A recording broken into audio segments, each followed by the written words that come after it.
Hi guys, welcome back to my channel. I'm so glad you stopped by today because today we are finally going to do another video game character. I know I have not done one in a very long time, and recently Monster Hunter came out with another video game, so I was like, perfect timing, gotta do something from the game. All those creatures look amazing. So I'm going to be doing a Paolumu. At least that's how I think it's pronounced. Anyways, let's get started. Okay guys, the first thing we're going to work on is going to be sewing the body for our monster. Now right here is the pattern that I'm going to be using. Now you'll notice on the pattern for the body that I have the neck slightly engorged, and that's because I wanted to show off the fact that Paolumu can actually expand his neck. You don't need to do this if you want. You can just have a nice thin neck, or you can make it even larger.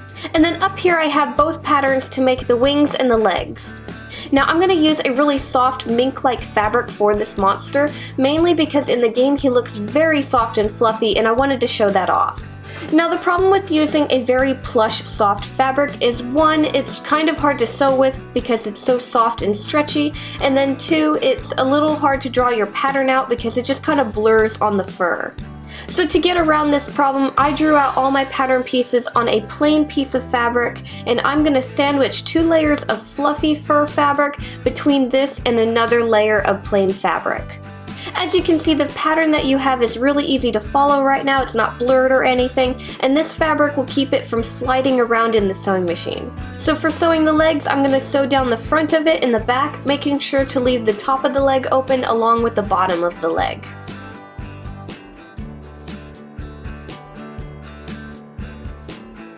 For the wings, I'm going to sew all the way around the pattern except for the spot where we're going to connect it to the body later. I'm going to leave that open so we can flip the wings right side out.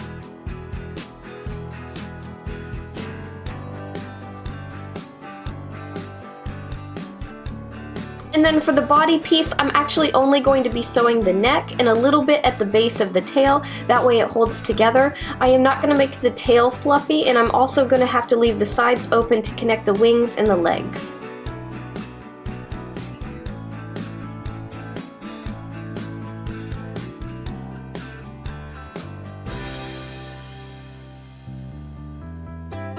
After cutting everything apart, I'm going to take the body piece and I'm going to unpin the tail, and I'm going to use my scissors to remove all the furry fabric that is between where the tail is going to be. That way when we continue sewing, there's only going to be that plain fabric as the backing of the tail. So I'm going to sew up the tail real quick, and then I'm going to connect both of the wings and the legs to the body. After that, I'm going to take the wings and the legs and we're going to flip them all right side out. I'm only going to stuff the legs because I want those to be full, but I don't want the wings to be too fluffy. To connect these together, I'm going to tuck them inside of the body pattern and then pin them into place, and then we're just going to sew the 2 sides, and then we can flip everything right side out and you can see how it connects.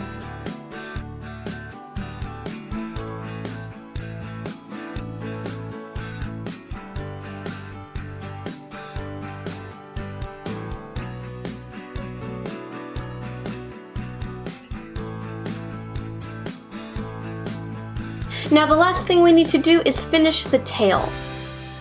So what I'm going to do is I'm going to take that body pattern that we used to make the whole body, and I'm going to cut the tail part off of that. I'm then going to use that pattern and trace 2 of them onto the fabric that I want to use to make the tail. I decided I wanted to use felt for this. After I've traced 2 pieces onto the fabric for my tail, I'm then going to use my pen and I'm going to draw out a pattern for how I want the scales to look. Make sure to not make this super complicated because you really don't need it to be. So after I have everything drawn out, I'm going to take my sewing machine and I'm going to follow all those lines that I drew. This part isn't very complicated, just make sure to keep track of which lines you've sewn through and which ones you haven't. After your sewing is done, you can flip your fabric over and you can see how the pattern is going. It looks really good, and now we just need to cut the fabric out.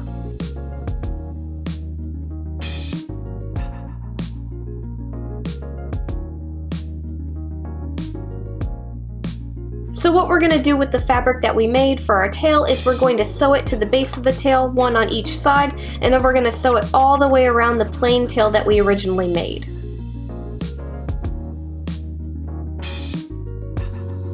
And then our body is pretty much done and we can move on to making the clay pieces. Okay, so the clay I'm using for this is going to be Original Sculpey. This is the kind of clay that can bake in any kitchen oven. So my workspace for this is an upside down tiny little candle holder. I'm going to take a lump of tin foil and then I'm going to cover this in clay. I'm going to use this as a base to work with, and then I'm going to start adding details to it. Now normally when I'm sculpting my faces, I like to add the eyes first before I add any other features to it, but with this I found it was easier to add the ears to the face before I added the eyes. So I'm going to take these 2 lumps of clay that I flattened slightly and I'm going to push them onto the face. I'm going to blend them in, making sure to leave the ears fairly thick, that way they're not super fragile. I am going to use my tools to hollow the ears out a little bit, but most of the hollowing is going to be directly on the face, so it looks like they're thinner than they actually are. After that, I'm going to add a shape for the muzzle, and then I'm going to place the eyes where I want them. For the eyes, I'm just using little balls of clay, I'm pushing them into the face where I want them, and then I'm going to use strips of clay to make the eyelids. Now the expression that I'm going for with the face is something kind of neutral. I didn't want it to look super aggressive, and I also didn't want to make it look super cute. I just wanted something nice.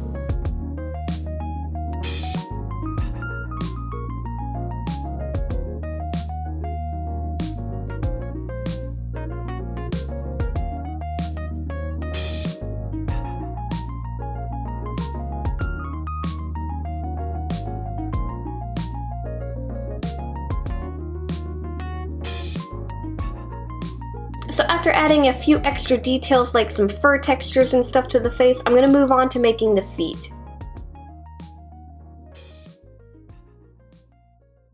For the feet, I started with a wire frame that I made. I left it very simple. It basically just has a spot for each toe, and this is just mainly for support. So we're going to build our clay off of this. So the first thing I'm going to do with the wire frame is I'm going to add some clay to all the tips of the wires to make the claws. After this, I'm going to bake it for just a little bit. That way the claws are hard and I don't have to worry about bumping them.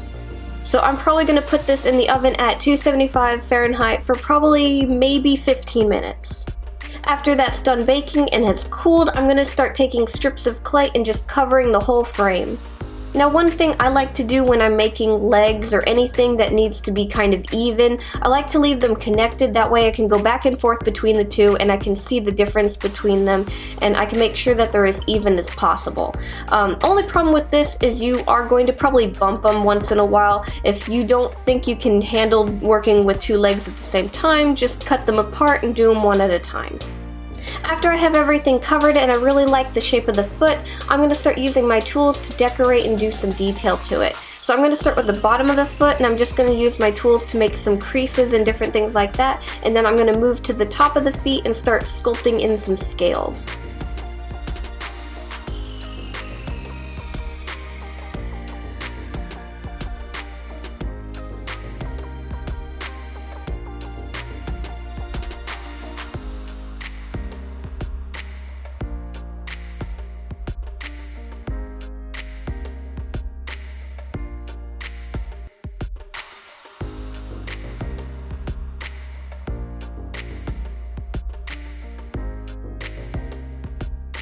After I'm done with that, I'm going to put this and the head in the oven at 275 Fahrenheit for probably about 45 minutes.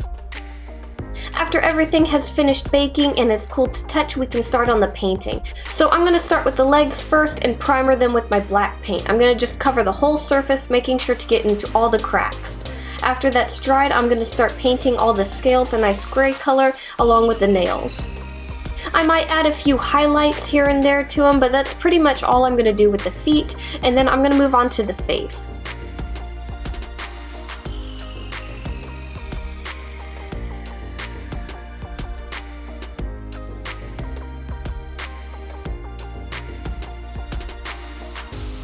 So for the face, I'm going to paint the inside of the ears and the other parts of the face that are going to be pink with a nice darker pink color. I'm going to lighten this later, but I mainly need this so that I have the shadowing first.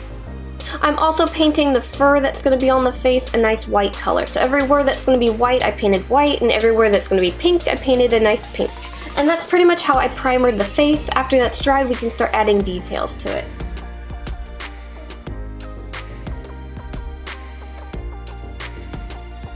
So I'm going to take some lighter pink and I'm going to start adding some highlights to the inside of the ears along with the other parts of the face.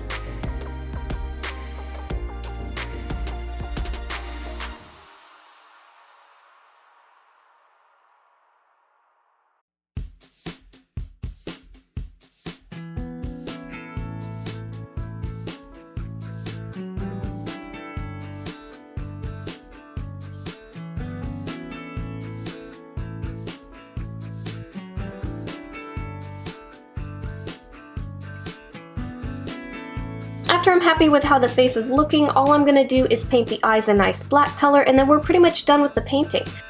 Now once my paint is dried, I'm going to resin everything. I'm just going to apply a thin layer of resin over all the clay pieces, but if you don't want to use that, you can get a spray-on sealant or some kind of varnish to brush on. So once all your clay pieces have dried from painting, we can start putting the whole piece together.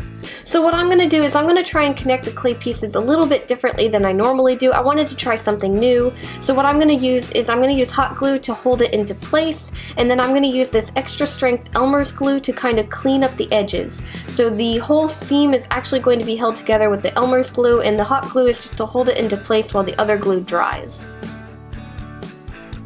So we're going to glue the head and the two legs to the body, let it dry, and then we're all done.